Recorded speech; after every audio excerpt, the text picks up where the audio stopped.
After watching this episode, you are going to set goals that you will actually follow through on and a plan on how you're going to get it done. So grab yourself a hot beverage, pen, journal, and let's get started. The episode is split into 3 parts. Priming, helping you get in the right mindset, amp you up a bit. So just do it! Recognize what areas you want to focus on. Then you're going to set the goals, and afterwards we're going to do the planning to help you do the things you need to get done to achieve those goals. Jen and I are chatting about the goals, and then I'll also cut to bits where I'm working through my goals with you as well. And hopefully just sharing helps you get clarity with your goals too. This bit's important. Whenever you see this logo pop up, press pause and do the exercise. All right, let's get started.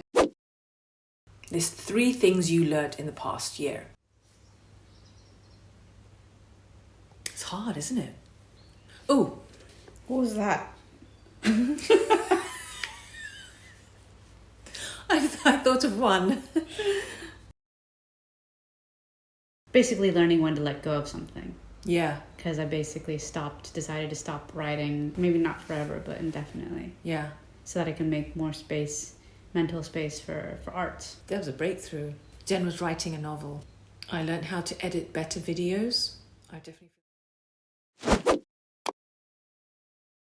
Now list 3 challenges you overcame in this past year. What about family challenges?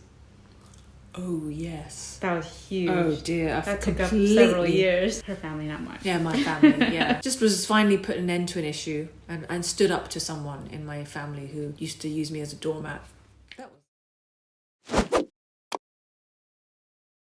Now, a mistake people commonly make when they're setting goals is they focus on their career, but they completely neglect their health and their relationships. So we want to make sure you avoid that mistake and you're lifting all areas of your life. Relationships. Over this past year, on a scale of 1 to 10, 1 being awful and 10 being awesome, how do you feel you were in your relationships? You can break it down to your significant other, a parent, extended family, friends, co-workers. Be honest with yourself.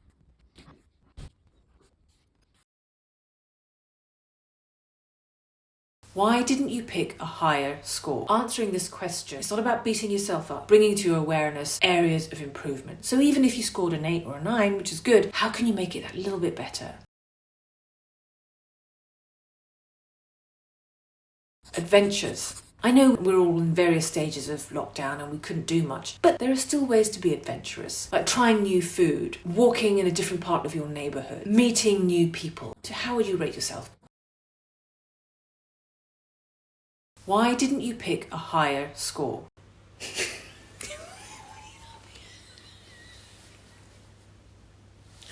What are you laughing at?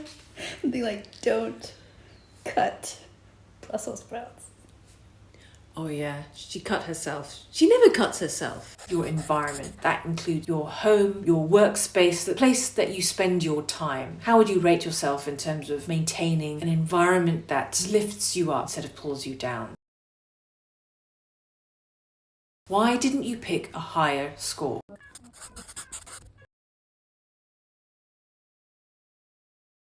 Your spirituality, connecting and nurturing your spirit. Why didn't you pick a higher number? Your intellect. How did you cultivate your intellect? And why didn't you pick a higher number? Skills development. Why didn't you pick a higher number? Your work. She seems really interested in what you're doing. What about your creativity in terms of expressing your creativity and nurturing that over the past year? And why didn't you pick a higher number? Your connection with the community, any community. It could be geographic, maybe you're part of a running community. And why didn't you pick a higher number? By now, you're kind of getting a picture of where you are and you've identified areas of improvement without beating yourself up. Next, I want you to set a vision. What you would love your life to be like, an ideal life in 3 years' time. It sounds a bit daunting, but to help you come up with this vision, there are 2 ways you can do this. One, you can just imagine personal and professional life. What would an ideal life be like? Or you can look back on the list you just made, taking stock of your life. Next to each one, just write 1 sentence of how you would love that to be. Wouldn't it be great if...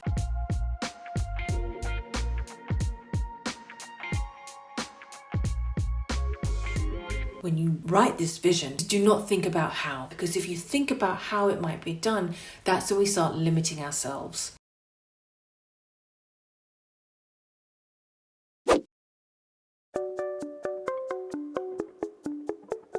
Based on that 3-year vision, I want you to pick 3 goals that you're committed to taking action and making progress on in the next 3 months. Not 1 year, 3 months. Why? Something about a deadline being closer around the corner. It just keeps that pressure going. And you just want to keep going. You want to keep going. You like it's already around the corner. Versus it being 365 days away. There is a well-known statistic whereby something like the 3rd week of January, people have already given up on their goals. It's not going to happen with you. What's key about writing your goal is you've got to make it specific.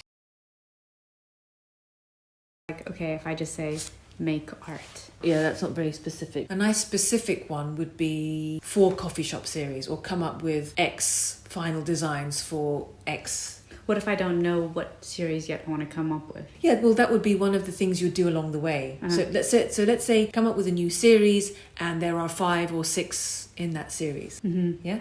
Example. Okay. So that's like the overall goal, and then after we do that, we'll talk about tactics, and those are more by X date. Okay, we'll come to that, right? But you say like 3 goals. How do you distinguish between them, especially if you're like let's say you're like us. Yeah. You are creating and running your own business. Yeah. Right, because when you're creating and running your own business, not only are you creating the product, you're selling the product, Yeah. marketing the product, Yeah. and all the things that are related to it, and learning about how to create the stuff and improve it. Yeah. Right? Are those separate goals, or are they all kind of going into one thing that's all about the business? Because they're all big goals in themselves, but if you separate them out, then there's like no space for anything else. Exactly. Yeah. So let's pick one example from there, and then I'll show you how it breaks. What if you want to focus on 3 things, but when you scored yourself, Yeah. you already scored the highest on those?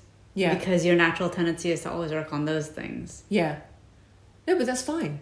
Okay. You can do that. Yeah. Okay. You're picking holes in this is really good. It's like, oh, this is so shit.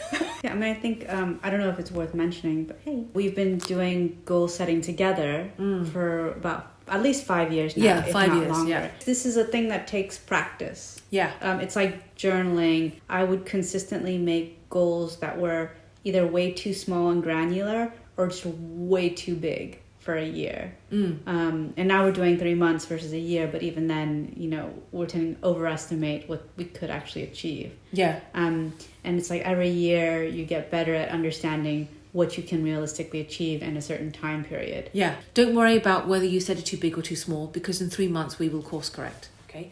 Now the thing with picking a goal is they need to be big enough and bold enough to scare you a bit and excite you, so that it pulls you out of your comfort zone. Because if a goal is too small, your comfort zone feels more appealing. But you can't make them too big and too bold, because then you feel demotivated. You think, what's the point? What are my goals for the next 3 months? I am cast in an improv house team. I've grown this community to 10,000 people. My VO2 max is 51, and I've gained 2 kilograms in muscle mass. I think it depends what's more important to you. Doing all of that is a lot. I know. I would pick one, because otherwise you're going to get overwhelmed. It's better to make progress on one. You'll want to do more. Please just resist that temptation and just pick 3.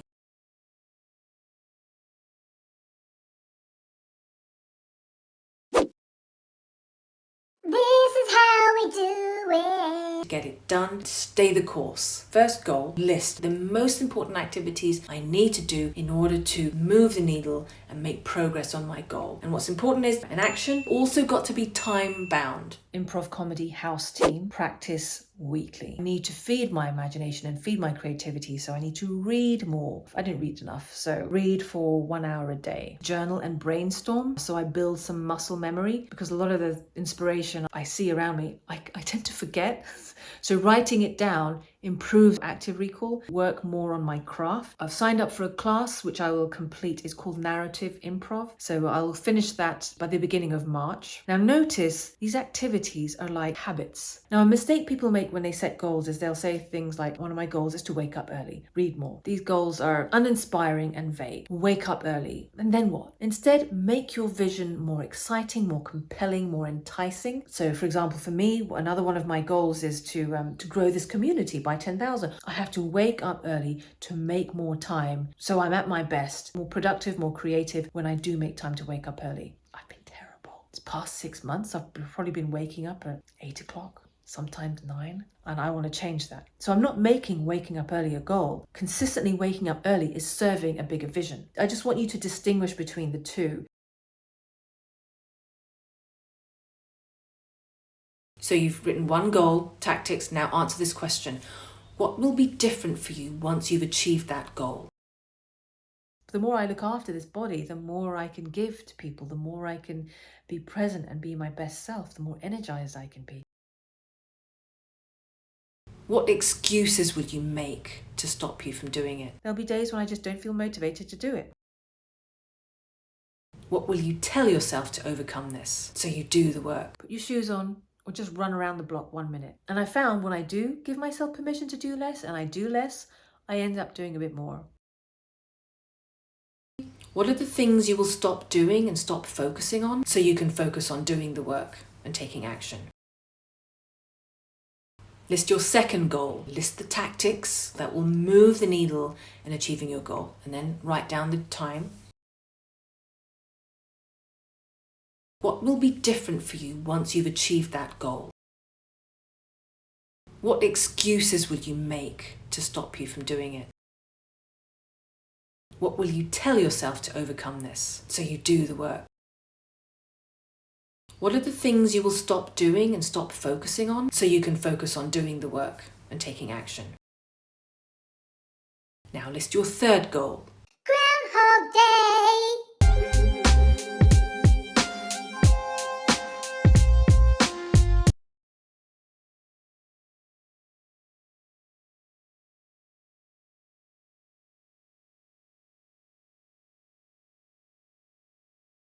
List your 3 goals in the comments below so I can serve you in the next 3 months. You've got your vision, you've written your goals, now you've got your plan. A big mistake people make in the next step is they don't have a system to track their progress. So watch this video next where I'm sharing you tried and tested system. It was a game changer for me that helped me make progress and move the needles in all areas of my life. Thanks for watching. I can't wait to read your comments. I'll see you soon. Bye.